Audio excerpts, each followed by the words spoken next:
Okay, so today I recorded a bunch of videos and then I realized that I had something in the background that I didn't want people to watch. So what I had to do was that I had to blurry that. I didn't know how to do it. I had to do some research and I find out how to do it. So I want to make a video and show you guys because some of you guys are going through the pain as well. And I'm telling you, this thing is going to help you out big time. Now, welcome to the Content Creator Tools channel. Here, I show you equipment, I show you strategy, kind of teach you some stuff that I learned by myself here since I've been here in this amazing community since 2013 or something like that. So if you want to know stuff like that, make sure you subscribe. Definitely let me know what you think down in the comment section below and hit that bell so you could be notified. So I'm going to share my screen and I'm going to share Final Pro Cut right here just so we could start the conversation, right? So here we are. And again, Final Pro Cut, this is going to be the version 10.6.1. So just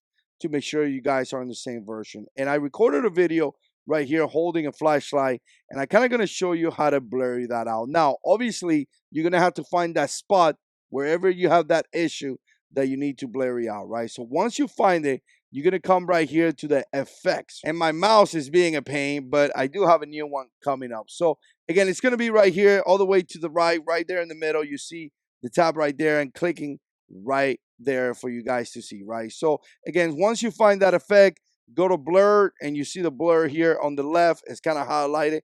And then pick whichever you want to pick, right? I'm going to pick this one right here. But the key here is not putting the blur in the timeline like I'm doing right here, but actually putting it above whatever you want to blur, right? And we're going to do it right there. And then we're just going to let it go. And look at that, guys. Look at that. Now you can kind of readjust it in there, you know, make it smaller, make it bigger, whatever. And then that's it. That is essentially it. I'm just going to play this real quick just so you can see how the blur is looking.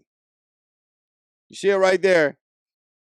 Completely blurred right there, so you can barely see it. And again, I picked that one. You could pick different ones as well. I mean, again, there is multiple different effects in there for you to pick. Again, that's just a very simple one, and you can see that right there. Definitely let me know what you think. Put comments down below. We'll see you in the next one.